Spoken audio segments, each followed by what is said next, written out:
প্রিয় দশম শ্রেণীর ছাত্রছাত্রীরা, আজকে আমি তোমাদের স্কুল থেকে পর্ষদের যে টেস্ট পেপার দিয়েছে তার থেকেই লাইফ সায়েন্সের 2 নাম্বারের কোশ্চেন অর্থাৎ 3 দাগের কোশ্চেনগুলি আলোচনা করব। আমার ভুল করে এই 314 নম্বর পেজটা আগে করা হয়ে গেছে, তাই এইটাই আমি আগে দিচ্ছি। আর 311 নম্বর পেজে যে আছে তার অ্যান্সার আমি কালকে দিয়ে দেব। আর আগে যে এবিটিএ টেস্ট পেপারের অ্যান্সার দিচ্ছি তাও আমি দিতে থাকবো, কিন্তু পর্ষদেরটা আগে শেষ করব প্রত্যেক দিন দিয়ে। তোমাদের যদি এই ভিডিও থেকে উপকার হয় তাহলে প্লিজ চ্যানেলটি সাবস্ক্রাইব করে রেখো আর কমেন্ট করে জানিও তোমরা আর কিসের ভিডিও চাও। চলো তাহলে শুরু করা যাক। প্রথম কোশ্চেন আছে, প্রতিবর্ত ক্রিয়া কিভাবে মানুষের প্রাত্যহিক জীবনে সাহায্য করে, 2টি উদাহরণের সাহায্যে তা বুঝিয়ে দাও। এই কোশ্চেনটাও আগে করেছি আমরা, তাই দিয়ে রাখছি, আমি আর বলছি না, তোমরা দেখে নিও। এর পরের কোশ্চেন আছে, কৃষিকাজে কৃত্রিম হরমোনের 2টি ব্যবহারিক প্রয়োগ লেখো। এই কোশ্চেনের অ্যান্সারটাও এবিটিএ থেকে টেস্ট পেপার থেকে আমরা অনেকবারই করেছি, দেখে নাও। এর পরের কোশ্চেন আছে 3 দাগ, নিম্নলিখিত অঙ্গগুলির উপর অ্যাড্রিনালিন হরমোনের প্রভাব লেখো। ত্বকের উপর অ্যাড্রিনালিন হরমোনের প্রভাব, এই হরমোন ত্বকের অ্যারেক্টোরেস পিলায় পেশির সংকোচন ঘটিয়ে ত্বকের রোমকে খাড়া করে। আর হৃৎপিণ্ডের উপর প্রভাব, হৃদস্পন্দনের হার ও হাদ উৎপাদ বৃদ্ধি করে। এর পরের কোশ্চেন আছে 4টা, অ্যাকশন ও ডেনড্রনের একটি গঠনগত ও একটি কার্যগত পার্থক্য লিখো। আমি 2টি গঠনগত দিয়ে রেখেছি, তোমরা একটি লিখো, কিন্তু পড়ে রাখবে, কখন কেমন কোশ্চেন চাইবে বলা যায় না। দৈর্ঘ্য ও শাখা প্রশাখা, অ্যাকশনের দৈর্ঘ্য বেশি এবং শাখা প্রশাখা বিহীন হয়, আর ডেনড্রনের দৈর্ঘ্য কম এবং শাখা প্রশাখা যুক্ত প্রবর্ধক হচ্ছে ডেনড্রন। নিজিলদানা ও সোয়ানকোষ, অ্যাকশনে নিজিলদানা থাকে না, সোয়ানকোষ থাকে, আর ডেনড্রনে নিজিলদানা থাকে কিন্তু সোয়ানকোষ থাকে না। কার্যগত পার্থক্য, অ্যাকশনের কোষদেহ থেকে অনুভূতি বহন করে নিয়ে যায় অ্যাকশন, আর ডেনড্রন হচ্ছে কোষ দেহের দিকে অনুভূতি বহন করে, অর্থাৎ অ্যাকশন কোষ দেহ থেকে অনুভূতি বহন করে আর ডেনড্রনটা কোষ দেহের দিকে করে। এরপর কোশ্চেন আছে 3.5, অ্যামাইটোসিস কোষ বিভাজনের 2টি বৈশিষ্ট্য লেখো। অ্যামাইটোসিস কোষ বিভাজনে খাঁজ সৃষ্টির মাধ্যমে মাতৃকোষের নিউক্লিয়াস এবং সাইটোপ্লাজম সরাসরি বিভাজিত হয়ে 2টি অপত্য কোষের সৃষ্টি করে। আর অ্যামাইটোসিস কোষ বিভাজনে বেমতন্তু গঠিত হয় না এবং নিউক্লিয় পর্দা ও নিউক্লিওলাসের অবলুপ্তিও ঘটে না। এরপর কোশ্চেন আছে, ইউক্রোমাটিন ও হেটারোক্রোমাটিনের একটি গঠনগত একটি কার্যগত পার্থক্য লেখো। ইন্টারফেজে ইউক্রোমাটিন অকুণ্ডলীকৃত অবস্থায় এবং বিভাজনের সময় বেশি কুণ্ডলীকৃত অবস্থায় থাকে, আর হেটারোক্রোমাটিন ইন্টারফেজে অধিক কুণ্ডলীকৃত এবং বিভাজনের সময় কম কুণ্ডলীকৃত অবস্থায় থাকে। কার্যগত বৈশিষ্ট্য, বংশগত বৈশিষ্ট্যের প্রকাশ, প্রোটিন ও আরএনএ সংশ্লেষ রেপ্লিকেশন এই অংশের দ্বারা নিয়ন্ত্রিত হয়। আর হেটারোক্রোমাটিনে সেন্ট্রোমিয়ার, টেলোমিয়ার প্রভৃতি স্থায়ী অংশ গঠন করে হেটারোক্রোমাটিন, এর রেপ্লিকেশনে বা আরএনএ প্রোটিন সংশ্লেষে কোনো ভূমিকা নেই। এরপর আছে মাইক্রোপ্রোপাগেশন পদ্ধতিটি শব্দচিত্রের মাধ্যমে দেখো এক্সপ্ল্যান্ট থেকে কৃত্রিম পুষ্টি মাধ্যমে রেখে কেলাস গঠন হয়, তারপর এমব্রায়োইড তৈরি, তারপরে প্ল্যান্টলেট, তারপর চারাগাছ, সেখান থেকে পরিণত উদ্ভিদ। এরপর কোশ্চেন আছে 8টা, মেন্ডেলের দ্বিসংকর জনন লব্ধ সূত্রটি। দ্বিসংকর জনন থেকে যে সূত্রটি পাই সেটি হচ্ছে স্বাধীন বিন্যাস সূত্র। এটা তোমরা প্রথমে লিখতে পারো যে মেন্ডেলের দ্বিসংকর জনন লব্ধ সূত্রটি হচ্ছে স্বাধীন বিন্যাস সূত্র। এরপর অ্যান্সারটা স্বাধীন বিন্যাস সূত্রটা লিখবে, 2 বা ততোধিক জোড়া বিপরীতধর্মী যুগ্ম বৈশিষ্ট্যের উপাদান জনিত্রী থেকে যখন অপত্যে যায় তখন একত্রিত হলেও তারা কখনো মিশ্রিত হয় না, বরং অপত্যের গ্যামেট তৈরির সময় প্রতি জোড়া উপাদান পরস্পর থেকে পৃথক হয় এবং সম্ভাব্য সব সমন্বয়ে স্বতন্ত্রভাবে তাদের বিন্যাস ঘটে। এরপর কোশ্চেন আছে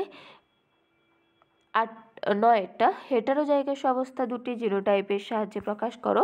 একটা হচ্ছে শঙ্কর লম্বা মটর গাছ যেমন ক্যাপিটাল টি স্মল টি, আর শঙ্কর কালো গিনিপিগ যেমন ক্যাপিটাল বি স্মল বি। এরপর কোশ্চেন আছে 10এরটা কী ধরনের জিনোটাইপ যুক্ত পিতা ও মাতার মধ্যে বিবাহ হলে সন্তানের মধ্যে থ্যালাসেমিয়ার প্রকাশ ঘটবে তার মূল্যায়ন করো। যে ধরনের জিনোটাইপ যুক্ত পিতা ও মাতার বিবাহ হলে সন্তানের মধ্যে থ্যালাসেমিয়ার প্রকাশ ঘটবে তা হচ্ছে যদি মা থ্যালাসেমিক এবং বাবা বাহক হয়, অর্থাৎ থ্যালাসেমিয়াটাকে আমি থ্যাল মানে প্রচ্ছন্ন জিনটা থ্যাল দিয়ে এবং থ্যাল প্লাস হচ্ছে স্বাভাবিক জিনটা দেখিয়েছি। আর দ্বিতীয়ত বাবা যদি এবং মা যদি উভয়ই থ্যালাসেমিক হয়, আর বাবা আবার মা যদি উভয়ই স্বাভাবিক অথচ বাহক হয়, আবার বাবা থ্যালাসেমিক ও মা যদি বাহক হয়।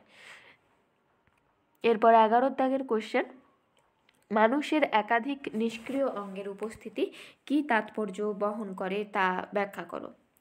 মানুষের দেহে অবস্থিত নিষ্ক্রিয় অঙ্গ ভার্মিফর্ম অ্যাপেন্ডিক্স, ককসিস ইত্যাদি যথাক্রমে গিনিপিগের দেহে সিকাম এবং বানরের লেজ ইত্যাদি সক্রিয় অঙ্গরূপে উপস্থিত, যা প্রমাণ করে প্রথমত নিষ্ক্রিয় অঙ্গগুলি মানুষের পূর্বপুরুষের দেহে কার্যকরী অবস্থায় ছিল, কিন্তু বিবর্তনের ধারায় জীবের দেহে এই অঙ্গগুলির প্রয়োজনীয়তা কমে গেছে, যা প্রমাণ করে নিষ্ক্রিয় অঙ্গবিশিষ্ট জীব মানুষ সক্রিয় অঙ্গবিশিষ্ট জীব থেকে উৎপত্তি লাভ করেছে।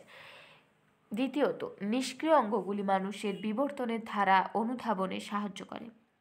এরপর 12 কোশ্চেন, শব্দচিত্রের মাধ্যমে ঘোড়ার বিবর্তনে পূর্বপুরুষের নাম ক্রমানুসারে দেখাও। ইওহিপ্পাস থেকে মেসোহিপ্পাস, থেকে মেরিচিপ্পাস, তারপর প্লায়োহিপ্পাস, তারপর ইকুয়াস। এই ঘোড়ার কোশ্চেন কিন্তু তোমরা খুব ভালো করে রাখবে, এখান থেকে একটা কোশ্চেন দিবেই। এরপর কোশ্চেন আছে 13টা সমস্যা সমাধানে শিম্পাঞ্জির দুটি আচরণগত অভিযোজন উল্লেখ করো। এই কোশ্চেনটাও আগে অনেকবারই হয়েছে, তাই দেখে নিও তোমরা। এরপর 14 কোশ্চেন, শব্দদূষণ মানব শরীরে কান ও হৃৎপিণ্ডের উপর কী কী ক্ষতিকারক প্রভাব সৃষ্টি করতে পারে। এটাও আগের দিন যে এবিটিএ টেস্ট পেপার করেছিলাম তাতে ছিল, তবু আমি এখানে অ্যানসার দিয়ে রেখেছি, তোমরা দেখে নিও, আমি আর বলছি না, তাহলে ভিডিওটা বড় হয়ে যাচ্ছে। এর পরের কোশ্চেন হচ্ছে, ক্রমবর্ধমান জনসংখ্যার একটি সমস্যা হলো জলাভূমি ধ্বংস, পরিবেশের উপর এর কী কী প্রভাব পড়তে পারে। ভৌমজলের পরিমাণ হ্রাস, জলাভূমিতে সঞ্চিত জল চুঁয়ে মাটির নিচে চলে যায় এবং ভৌম জলস্তর বৃদ্ধি পায়, কিন্তু জলাভূমি ধ্বংস হওয়ার ফলে ভৌমজলের পরিমাণ হ্রাস পাচ্ছে। কারণ কি বলতো, জলাভূমিতে যেহেতু কমে যাচ্ছে জলাভূমি, তাই সঞ্চিত জলটা চুঁয়ে মাটির নিচে যেতে পারছে না। এরপর জীববৈচিত্র্যের উপর প্রভাব, ক্রমবর্ধমান জনসংখ্যার জন্য জলাভূমি বুঝিয়ে ফেলা হচ্ছে, ফলে জলাভূমির বাস্তুতন্ত্র নষ্ট হবে এবং জলাভূমির উপর নির্ভরশীল যেসব জীব, জলজ জীব যেমন মাছ, পাখি ইত্যাদি, এদের জীবন বিপন্ন হবে এবং জীববৈচিত্র্য হ্রাস পাবে।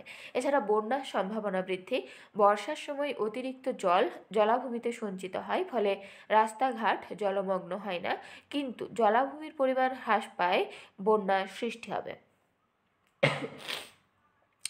এরপর কোশ্চেন আছে 16টা, গির অরণ্যের সিংহের সংখ্যা বাড়ানোর জন্য দুটি পদক্ষেপ উল্লেখ করো। প্রথমত, সিংহের শিকার এবং চোরা শিকার বন্ধ করা হয়েছে, বাস্তুতান্ত্রিক বিকাশ ঘটানো হয়েছে যাতে সিংহের খাদ্যের অভাব না হয়, গ্রীষ্মকালে যাতে সিংহের জলকষ্ট না হয় তার জন্য পর্যাপ্ত মিষ্টি জলের জলাশয়ের ব্যবস্থা করা হয়েছে, বিনা অনুমতিতে পর্যটক বা আঞ্চলিক লোকেদের প্রবেশ নিষিদ্ধ করা হয়েছে। এরপর কোশ্চেন আছে 17টা, অতি ব্যবহার, সর্পগন্ধা, ইলিশ ইত্যাদি অতিরিক্ত ব্যবহারের ফলে তা বিপন্নতার পথে। দ্বিতীয়ত, বহিরাগত প্রজাতির অনুপ্রবেশ, ব্রাজিল থেকে কচুরিপানা আগমনের ফলে বহু স্থানীয় জলজ উদ্ভিদ প্রজাতি ধ্বংসের মুখে পতিত হয়েছে, কারণ কচুরিপানা বৃদ্ধির হার অত্যন্ত বেশি হয়, জলের উপরিতল ঢেকে যায়, ফলে জলে অক্সিজেন ও পুষ্টিদ্রব্য হ্রাস পায়, যা অন্যান্য জলজ জীবের বেঁচে থাকার পরিবেশ নষ্ট করে এবং বহু জলজ প্রাণীর মৃত্যু ঘটে। আমি 2 নাম্বার পর্যন্তই অ্যান্সার দিলাম, অর্থাৎ 2 নাম্বার কোশ্চেনের। তোমরা যদি চাও বড় কোশ্চেনের অ্যান্সার, তাহলে পর্ষদের বড় কোশ্চেনের অ্যান্সারও আমি পরের পেজ থেকে দিয়ে দেওয়ার চেষ্টা করব, তোমরা কমেন্ট করে জানিও। আর ভিডিওটা ভালো লাগলে প্লিজ লাইক করো এবং সাবস্ক্রাইব করে রেখো পরের ভিডিও পাওয়ার জন্য। চলো আজকে তাহলে এই পর্যন্তই। আর হ্যাঁ, তোমরা কী ধরনের ভিডিও চাও, অর্থাৎ কী ধরনের অ্যানসার চাও বা কেমন করে অ্যানসার দিলে ভালো হয়, সেগুলো কমেন্ট করে জানিও।